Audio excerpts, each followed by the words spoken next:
चलिए बच्चों स्टार्ट करते हैं हम लोग केस स्टडी।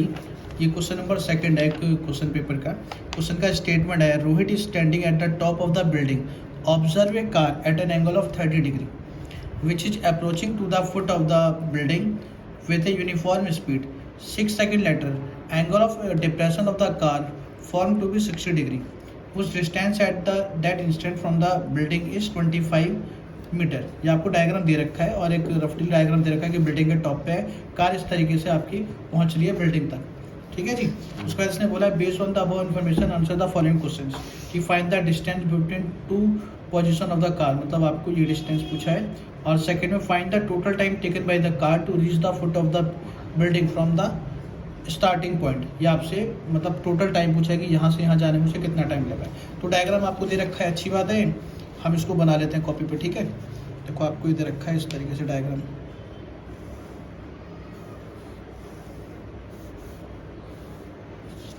90 डिग्री होता ही है। ये पॉइंट डी, सी, ये बी, ये ए, ये एंगल ऑफ डिप्रेशन है। डायग्राम आपको चाहे दे रखा हो उसमें आपको बनाना होगा उसमें पेपर में। और ये 30, तो ये भी आपका 30 हो गया, ये हमारा 60 हो गया। और ये डिस्टेंस हमें दे रखा है 25 मीटर। ठीक है जी। अब इसको हमने हाइट को एच लेट कर लिया और इस डिस्टेंस को हमने एक्स लेट कर लिया।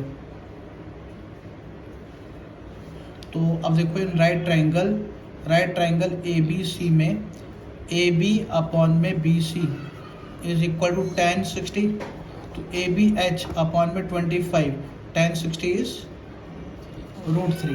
तो यहाँ से h is equal to 25 √3 meter. h हमारे पास क्या आ गया 25 √3 मीटर। उसके बाद in right triangle A B D, इस बड़े वाले ट्राइंगल में in right triangle A B D में ए बी अपॉन में B D is equal to tan 30। tan 30 की वैल्यू होती है 1 अपॉन में √3। ए बी हमारे पास आ गया h और बी डी की वैल्यू हो गई x प्लस 25। क्रॉस मल्टीप्लाई करेंगे तो आएगा h √3 is equal to X plus का 25। अब यहाँ पे h की वैल्यू है हमारी 25 √3 is equal to X plus का 25। ठीक है जी। ये कितना हो गया आपके पास, ये 25 इंटू में 3 मतलब 75 आ गया, is equal to X plus 25। तो यहाँ से x इज इक्वल टू आ गया 50 मीटर। ठीक है जी। ये हमारे पास x आ गया। अब देखो इसने पूछा क्या है, इसने पूछा है कि find the distance between two position of the car. भाई पहली पोजीशन ये थी, दूसरी पोजीशन डी थी। तो आपसे सी डी पूछा हुआ है, तो फर्स्ट पार्ट का answer C D is equal to X is equal to 50 meter. तो ये आपका फर्स्ट पार्ट का आंसर आ गया। ठीक है। अब सेकेंड पार्ट में उसने बोला है कि find the total time taken by the car to reach the foot of the building from the starting point. अब देखो इसने बोला है कि यहाँ पे बोला था कि 6 सेकंड बाद डिप्रेशन कितना हो गया 60 डिग्री हो गया। मतलब यहाँ से यहाँ का जो टाइम था, यहाँ से यहाँ का जो टाइम है t1 वो बराबर है 6 सेकंड। ठीक है। अब यहाँ का आपको टाइम पहले निकालना है, इसको t2 मान लेते हैं। अब इसकी अगर स्पीड यूनिफॉर्म है तो जो भी स्पीड इसकी डीसी में रही होगी वही स्पीड इसकी सीबी में रहेगी। तो आपका speed in D C is equal to speed in C B. अब यहाँ पे स्पीड का फॉर्मूला क्या होता है, डिस्टेंस अपॉन में टाइम। तो यहाँ का डिस्टेंस कितना है x, यहाँ का टाइम है t1, तो क्या आएगा x अपॉन में t1 इज इक्वल टू, यहाँ का डिस्टेंस आपके पास है 25, तो 25 अपॉन में t2। अब x की वैल्यू है 50, t1 की वैल्यू है 6 और यहाँ पे 25 और यहाँ आपका आ गया t। ठीक है जी। 25 से इसको कैंसिल आउट करोगे 2 आएगा, 2 से इसको कैंसिल आउट करोगे 3 आएगा।